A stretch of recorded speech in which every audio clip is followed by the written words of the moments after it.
Olive TV ప్రేక్షకులకు ప్రభుపేట వందనాలు తెలియజేస్తున్నాను. బాగున్నారా?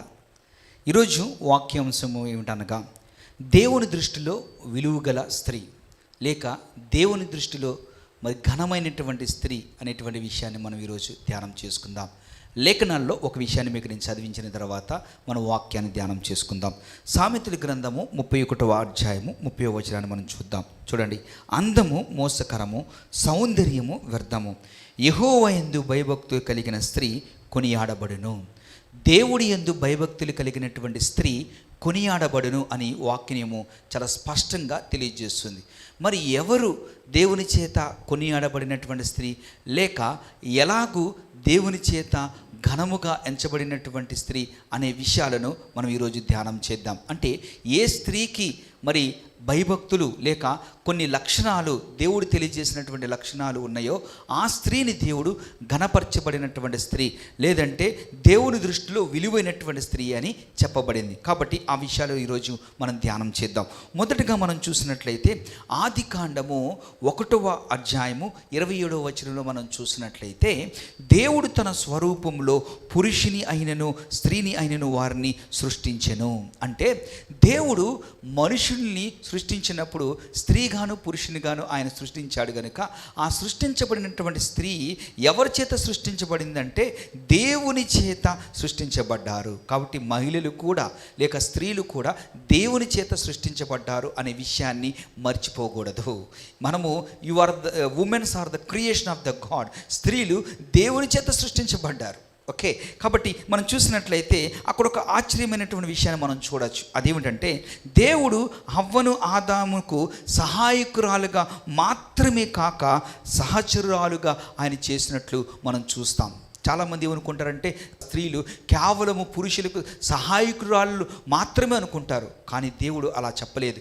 మీరు హీబ్రీ భాషలో రాయబడింది కనుక ఆ హీబ్రీ భాషలో రాయబడినటువంటి పదాన్ని గనక మనం చూస్తే అజర్ కెహనెగ్డో అనేటువంటి మాట అక్కడ కనబడుతుంది. సహాయకురాలు అనేటువంటి మాట ప్రక్కన సహచరురాలు అనేటువంటి రాయబడిన మాట అర్థం ఏంటంటే అజర్ కెహనెగ్డో అనేటువంటి మాట. అంటే పురుషులతో సమానమైన విలువ కలిగినటువంటి వారు దేవుని దృష్టిలో అనేటువంటి అర్థాన్ని అది స్ఫురిస్తుంది. కాబట్టి ప్రియ దేవుని బిడ్డలారా, స్త్రీలు దేవుని చేత సృష్టించబడిన వారు మొదటిగా. రెండవది, దేవుని దృష్టిలో పురుషులతో పాటు సమానమైనటువంటి విలువ కలిగినటువంటి వారుగా స్త్రీలు అక్కడ రాయబడినట్లుగా మనం చూస్తాం. కానీ నేటి సమాజంలో మనం చూస్తే స్త్రీలను చాలా చిన్న చూపు చూసేవారుగా, స్త్రీలను హీనపరిచేవారుగా, లేకపోతే తక్కువ చేసేటువంటి వారుగా మనం చూస్తూ ఉంటాం. కానీ దేవుని వాక్యం అలా సెలవివ్వట్లేదు.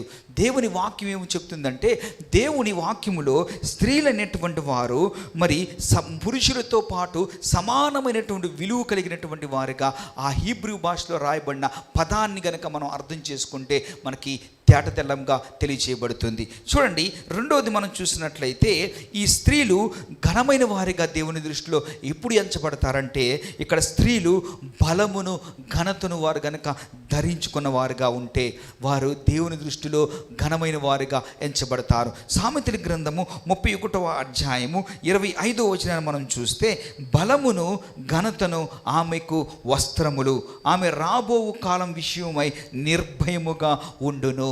ఏమిటంట, ఎవరైతే భయభక్తులు కలిగిన స్త్రీలుగా ఉంటారో, దేవుని చేత ఘనముగా ఎంచబడిన వారుగా ఉంటారో, దేవుని దృష్టిలో విలువైనటువంటి స్త్రీలుగా ఉంటారో, వారు ఏవి ధరించుకోవాలి అంటే వాళ్ళు బలమును లేదా ఘనత అనేటువంటి వస్త్రాలని వారు ధరించుకోవాలి. ఈరోజు అలాంటి వస్త్రాలు ధరించుకునేటువంటి వారుగా మీరున్నారా? మీరు అనుకోవచ్చు, అయ్యో పట్టు వస్త్రాలు తెలుసు మాకు, విలువైనటువంటి వస్త్రాలు మాకు తెలుసు, కానీ ఇవేం వస్త్రాలు పాస్టర్ గారు అని మీరు అనుకుంటున్నారేమో. కానీ వాక్యం ఏం సెలవిస్తుందంటే, బలము అలాగే ఘనత అనేటువంటి వస్త్రాలను ధరించుకోవాలి. ఏమిటి బలము, అలాగే ఏమిటి ఈ యొక్క మరి ఆ ఘనతతో కూడినటువంటి వస్త్రాలు అంటే, ఇక్కడ చూస్తే ఈ బలము అంటే ఇక్కడ దేన్ని అది సూచిస్తుందంటే, దేవుని యందలి విశ్వాసము, దేవుని కార్యాలయాల పట్టుదల కలిగి, అలాగే మరియు ధైర్యము కలిగినటువంటి స్త్రీలుగా ఇక్కడ ఉండాలి. వారినే బలము ఘనతను ధరించుకున్నటువంటి స్త్రీలుగా మనం వాక్యము పరిగణించబడుతుంది. బలం అంటే ఏదో బాగా బూస్ట్ తాగండో, హార్లిక్స్ తాగో, లేకపోతే బలమైన ఆహారం తినండి, డ్రై ఫ్రూట్స్ తినించి మీరు బలంగా అవ్వమని కాదు. It is not speaking literally. ఇక్కడ బలము అంటే విశ్వాసంలో బలంగా ఉండాలి, పట్టుదలలో బలంగా ఉండాలి, దేవుని వాక్యం పట్ల పట్టుదల కలిగిన వారుగా ఉండాలి. అలాగే దేవునికి ఎడల మనము ధైర్యం కలిగినటువంటి వారుగా ఉండాలి. బైబిల్లో కొన్ని ఎగ్జాంపుల్స్ నేను మీకు తెలియజేస్తాను. రూతును మనం చూసినట్లయితే, రూతుకు ఈ దేవుడు తెలియదు, యెహోవా దేవుడు తెలియదు, ఈ హెబ్రీల దేవుడు ఆమెకు తెలియదు. ఎప్పుడైతే ఆమె నయోమి యొక్క కుమారుని వివాహం చేసుకుందో, ఆ దేవుడి గురించి తెలుసుకుందో, తన విశ్వాసాన్ని పెంచుకుందో, ఆమె ఈ బలము ఘనత అనేటువంటి వస్త్రాలు ధరించుకుంది. ఇవేందో ఆమె జీవితంలో భర్తను పోగొట్టుకొని, తన జీవితంలో నిరాశ నిస్పృహల్లోకి వెళ్ళి, తన జీవితంలో సమస్తను పోగొట్టుకొని, తన అత్త అయినటువంటి నయోమి అలాగే ఈ రూతు రిక్తులైపోయినప్పటికీ కూడా తన విశ్వాసాన్ని, తన యొక్క పట్టుదలను, తన యొక్క ధైర్యాన్ని విడిచిపెట్టలేదు. ఏముంటుందో తెలుసా? నయోమితో, అమ్మా నువ్వు చాలా చిన్న వయసు కదా, నువ్వు నీ దేశం వెళ్ళిపో, మరొక వివాహం చేసుకో, లేకపోతే నీ తల్లిదండ్రుల దగ్గరికి వెళ్ళిపో అంటే, ఈ రూతు చెప్తున్న మాట ఏంటంటే, అమ్మ నీ దేవుడే నా దేవుడు, నీ ప్రజలే నా ప్రజలు, నీవు ఏ దేశమో ఆ దేశమే నాది, నువ్వు ఎక్కడ సమాధి చేయబడతావో నేను అక్కడే సమాధి చేయబడతా, మరణము తప్ప నిన్ను నన్ను ఏది వేరు చేయకూడదు. చూడండి ఎంత ధైర్యం కలిగినటువంటి వారిగా ఆ స్త్రీ కనబడుతుంది. స్త్రీలంటే బలహీనమైన వారు కాదండి, స్త్రీలంటే తృణీకరించబడినటువంటి వారు కాదు. స్త్రీలు అంటే బలమైన వారుగా ఉండాలి. బలము అంటే విశ్వాసములో, పట్టుదలలో, ధైర్యములో. భర్తను పోగొట్టుకుందిగా ఈ యొక్క రిక్తురాలైపోయినటువంటి అత్తగారి దగ్గరికి వెళ్తే నాకేం వస్తుంది, నన్ను నేను పోషించుకోవటమే కష్టం కదా, మళ్ళీ ఈమెను ఎలా నేను పోషించాలి అనుకోలేదు. ఆ నయోమి యొక్క దేవుణ్ణి చూసింది రూతు. కాబట్టి దేవుని చేత కొనియాడబడేటువంటి స్త్రీ ఎవరంటే, దేవుని చేత ఘనపరిచేటువంటి స్త్రీ ఎవరంటే, దేవుని దృష్టిలో విలువ కలిగినటువంటి స్త్రీ ఎవరంటే, ఈ యొక్క బలాన్ని అనగా విశ్వాసాన్ని, పట్టుదలను, ధైర్యాన్ని, ఘనతను వస్త్రంగా ధరించుకున్నటువంటి స్త్రీ రూతు జీవితంలో మనం అదే చూస్తాం. ఈరోజు అలాంటి రూతు లాంటి స్త్రీలు ఉన్నారా? రూతు దేవుని దృష్టిలో విలువైనదిగా కనపడుతుంది. ఒక అన్యురాయలుగా ఉన్నప్పటికీ కూడా యేసు ప్రభు వారి యొక్క వంశావళి, ఆ జీనాలజీని మనము రూతులో నుంచి వచ్చినట్లుగా మనం చూస్తాం. రూతులో నుంచే దావీదు యొక్క తాత పుట్టినట్లుగా, ఆ వంశీలో నుంచే యేసు ప్రభు వారు పుట్టినట్లుగా మనము నూతన గ్రంథంలో మనము ఆ వంశావళిలో మనం చూడగలుగుతాం. చూడండి దేవుడు ఎంత ఘనపరిచాడో రూతును. కారణము ఆమె దేవుని దృష్టిలో విలువైన స్త్రీ.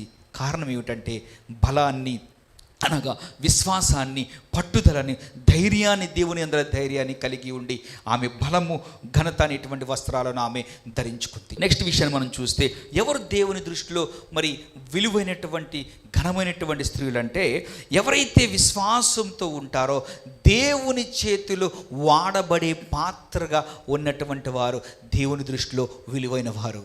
మనలో చాలామంది ఏమనుకుంటారంటే, దేవునికి నేను ఏ విధంగా ఉపయోగపడగలను, నేను స్త్రీని కదా, నేను ఇంట్లో ఉండే ఆమెను, లేకపోతే నేను సమాజంలో నేను అంత బలమైన దాన్ని కదా, నేనంత నన్ను ఎవరు పట్టించుకోరు కదా, నేను ఎలాగ దేవుని దృష్టిలో వాడగలను?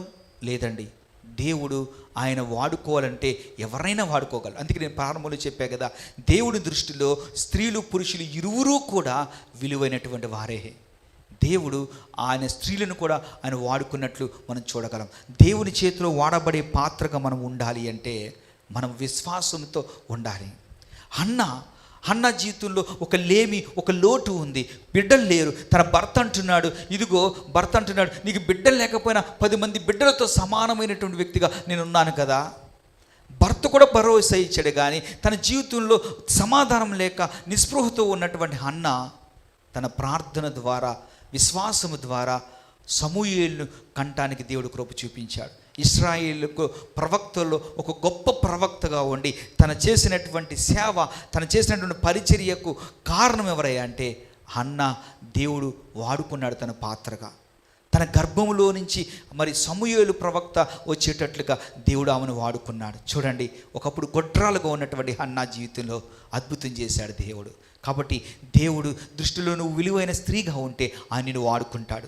దేవుని దృష్టిలో నువ్వు కనురాలుగా ఉంటే, దేవుని అందులో విశ్వాసంతో నువ్వు ఉంటే ఆయన వాడబడే పాత్రగా నువ్వు ఉంటాడు. దేవుడి చేతిలో వాడబడాలంటే మనం బాగా చదువుకోవాలనో, దేవుని చేతిలో వాడబడాలంటే వాక్చాతుర్యం ఉండాలనో, దేవుని చేతిలో వాడబడాలంటే భౌతికమైన సౌందర్యం ఉండాలనో, దేవుని చేత వాడబడాలి అంటే ఇంకా చాలా స్కిల్స్, టాలెంట్స్, తలాంతులు మనకు ఉండాలనో అని మనం అనుకుంటాం. కానీ కాదు. దేవుని దృష్టిలో వాడబడాలి అంటే దేవుని దృష్టిలో విలువైన స్త్రీగా, ఒక ఘనమైనటువంటి స్త్రీగా, విశ్వాసము కలిగినటువంటి స్త్రీగా ఉంటే దేవుడు నిన్ను వాడుకుంటాడు. ప్రియ దేవుని బిడ్డ, మరొక వ్యక్తిని మనం చూసినట్లయితే ఎస్తేరు ఎక్కడో ఏమీ లేనటువంటి ఒక సామాన్యురాలైనటువంటి ఎస్తేరుని దేవుడు మహారాణిని చేశాడు. ఆయన మహారాణి చేసినప్పుడు మరి ఆ హామాన్ అనేటువంటి వ్యక్తి ఈ యొక్క మొర్దెకై అలాగే యూదుల పట్ల ఆయన కక్ష కట్టి యూదులను సమూలంగా నాశనం చేయాలనుకున్నప్పుడు ఈ యూదుల పక్షాన మరి రాజు దగ్గరికి వెళ్ళి మాట్లాడి మరి తన ప్రాణాన్ని సహితము మరి తెగించి మరి రాజుతో మాట్లాడి దేవుని యొక్క పాత్రగా వాడబడినట్లుగా ఎస్తేరుని మనం చూడగలుగుతూ ఉన్నాం.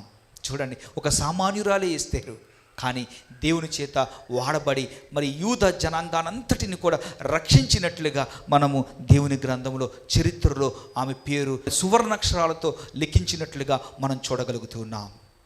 మనం బలహీనమని అనుకుంటున్నాం, లేదా నేను స్త్రీని కదా నువ్వు అనుకుంటున్నావు, కానీ నువ్వు విశ్వాసంతో ఉన్నప్పుడు, బలాన్ని ఘనతను ధరించుకున్నప్పుడు, దేవుని దృష్టిలో విలువైనటువంటి స్త్రీగా నువ్వు ఉంటే దేవుడు నిన్ను వాడుకుంటాడు. మరొక స్త్రీ గురించి కూడా నేను చెప్తాను. ఆమె మరియా, యేసు ప్రభు వారికి జన్మనిచ్చినటువంటి ఆ తల్లి. ఒకసారి దేవదూత దాన్ని దర్శించి, అయ్యో దయాప్రాప్తురాలా, నీకు శుభము, ఇదిగో నువ్వు గర్భం ధరిస్తావు, ఒక కుమారుని కంటావు అంటే ఆమె అంటుంది, అయ్యో నేను పురుషుని ఎరుగును గాని కదా, నేను పురుషుని ఎరుగుని దాన్ని కదా, ఇది ఎలా సాధ్యమవుతుంది అంటే దేవుని ఆత్మ నీ మీదకి వస్తుంది, పరిశుద్ధాత్మ నిన్ను కమ్ముకుంటుంది, ఇది దేవుని కార్యం వల్ల జరుగుతుంది అన్నప్పుడు ఆమె అంటుంది, అయ్యో దేవుని చిత్త ప్రకారం జరుగునుగాక అని ఆమె విధేయత చూపించినట్లుగా మనం చూస్తాం. ఒక నానుడు ఏమిటంటే, ఆ దినాల్లో, యేసు ప్రభు దినాల్లో చాలామంది వివాహం చేసుకోకుండా కన్యకలుగానే ఉండిపోయారంట. కారణం ఏంటంటే యేసు ప్రభు వారు లేదా మెస్సయ్య నాకు పుట్టాలి, నా గర్భంలో పుట్టాలి అని. కానీ దేవుడు మరియను ఆమె పాత్రరాలుగా వాడుకున్నాడు. కారణము ఆమె విధేయత చూపించడం ద్వారా, ఆమె విశ్వాసం చూపించడం ద్వారా.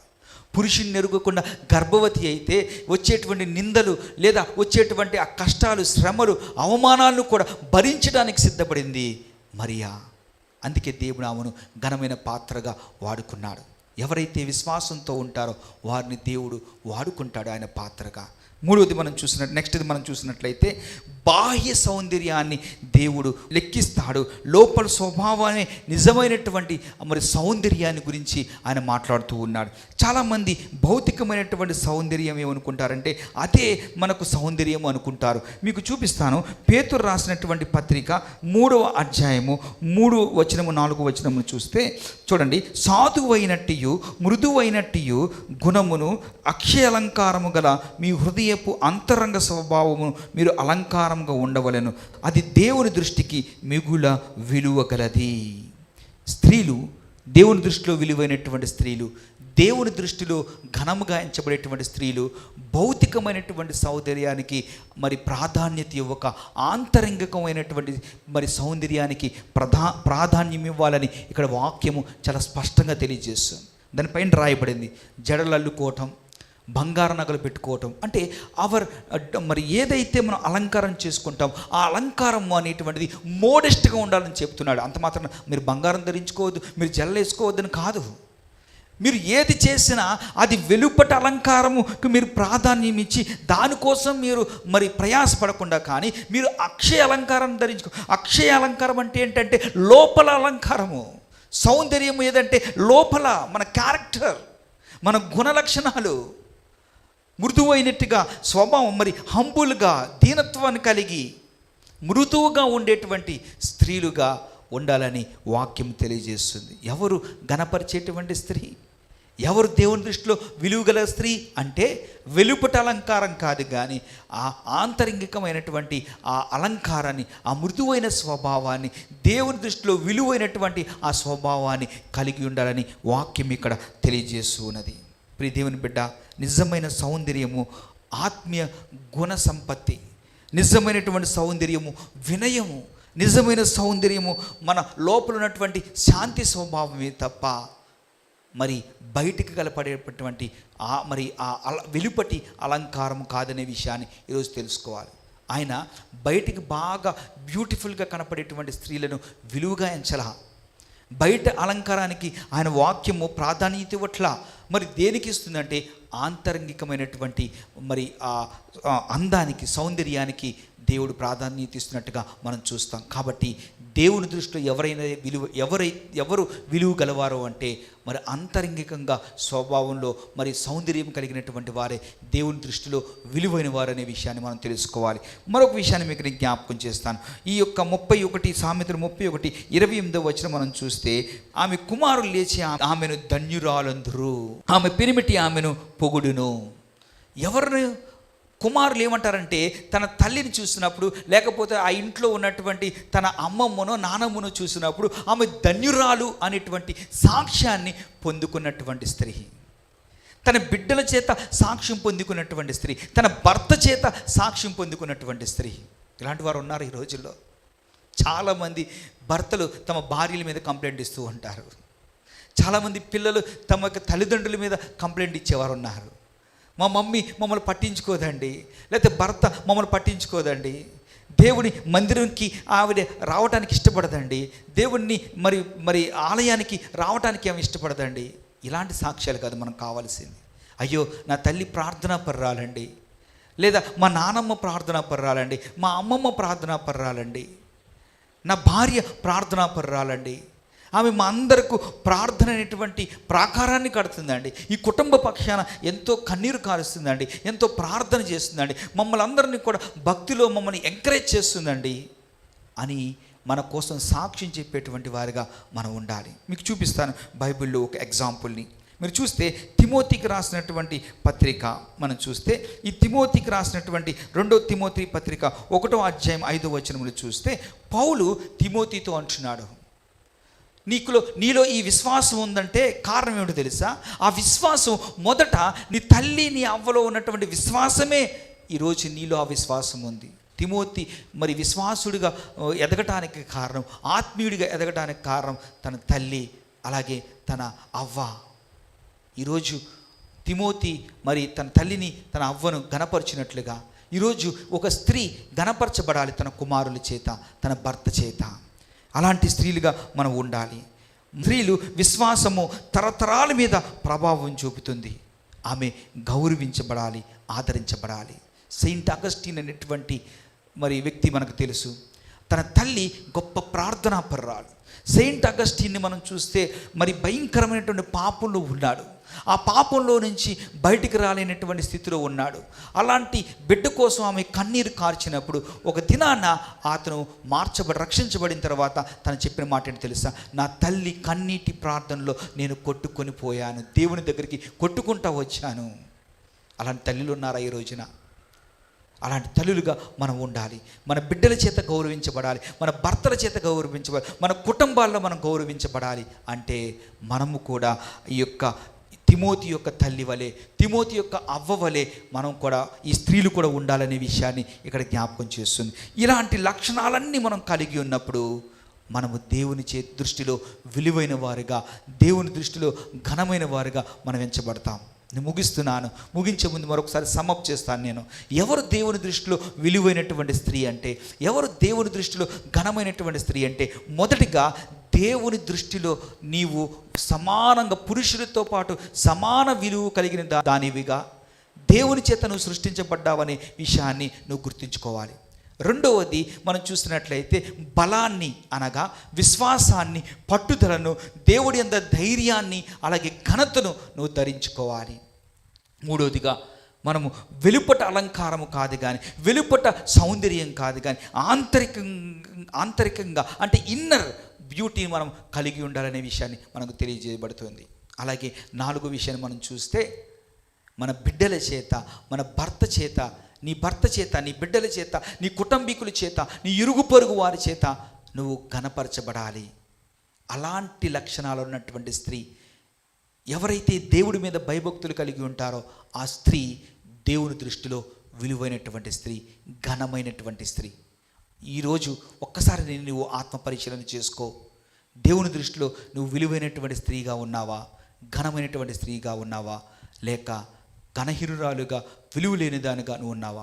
ఒకవేళ ఘనహీనురాలుగా, విలువ లేని దానిగా నువ్వు ఉంటే ఇదే మిక్కిలి అనుకూలమైన సమయము. దేవుని వాక్యానికి ప్రతిస్పందిద్దాం. దేవుని వాక్యానికి రెస్పాండ్ అవుతూ, దేవునికి విధేయత చూపిస్తూ మన జీవితాలను, మీ జీవితాలను దేవుని వైపు తిప్పి దేవుని దృష్టిలో విలువైనటువంటి స్త్రీగా, ఘనమైనటువంటి స్త్రీగా నువ్వు ఉండాలని ప్రభుపేట మీకు తెలియజేస్తున్నాను. దేవుడి మాటలు దీవించునుగాక. ఆమేన్.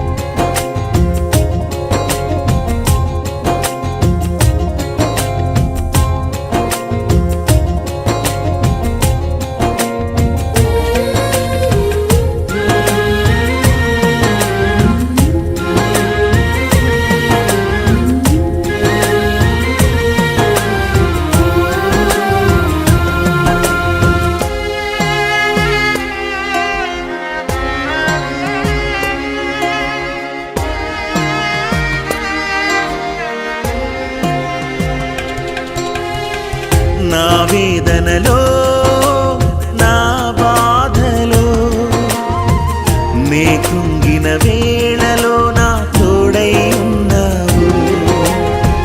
నా వేదనలో, నా బాధలో, నే కృంగిన వేళలో నా తోడై ఉన్నావు. నన్ను నడిపించునా యేసయ్యా, తోడైయుండునా ప్రభువా. నన్ను నడిపించునా యేసయ్యా, నాకు తోడైయుండునా ప్రభువా. నీ కృపలేనిదే బ్రతుకలేనయ్యా. నా వేదనలో, నా బాధలో, నే కృంగిన వేళలో నా తోడై ఉన్నావు. నా వేదనలో, నా బాధలో, నే కృంగిన వేళలో నా తోడై ఉన్నావు.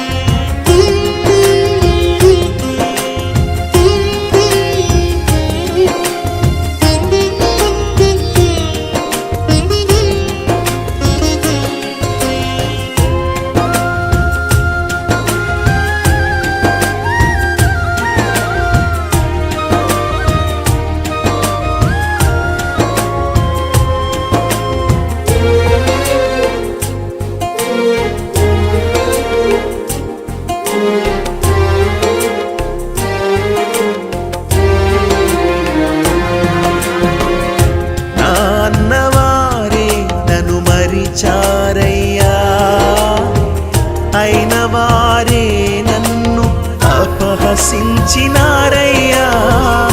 నా కన్న వారిని నే కోల్పోయినా,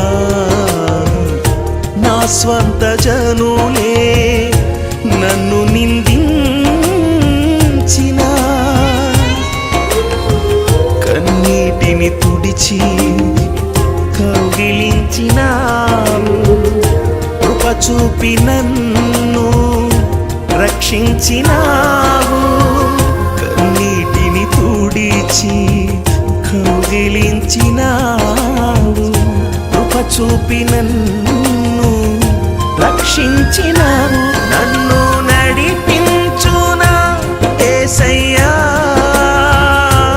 నాకు తోడై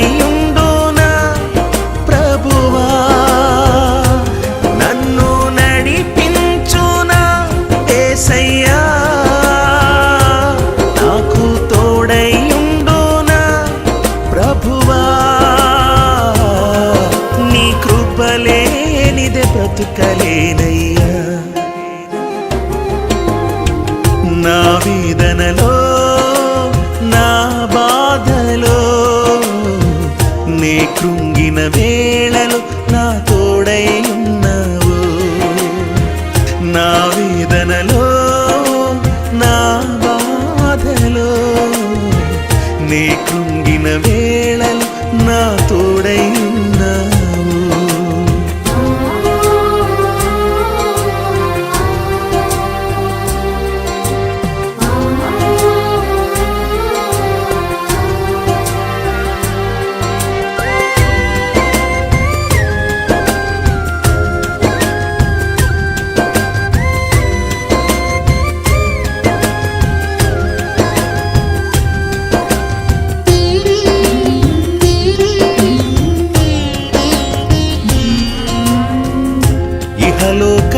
శ్రమలన్నీ ఎన్నదగినవి కావని, ప్రభునందు నా ప్రయాస వ్యర్థమే కాదని, ఇహలోక శ్రమలన్నీ ఎన్నదగినవి కావని, ప్రభునందు నా ప్రయాస వ్యర్థమే కాదని, నా మట్టుకైతే బ్రతుకుట క్రీస్తేనని, చావైతే నాకది ఎంతో మేలని, నా మట్టుకైతే బ్రతుకుట క్రీస్తేనని, చావైతే నాకది ఎంతో మేలని, నా కన్నులెత్తి నీ వైపుకే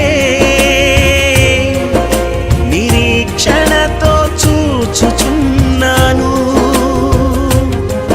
నా కన్నులెత్తి నీ వైపుకే నిరీక్షణతో చూచుచున్నాను, నీ అందేనే బ్రతుకుచున్నాను. నా వేదనలో నా బాధలో నే కృంగిన వేళలో నా తోడై ఉన్నావు, నా వేదనలో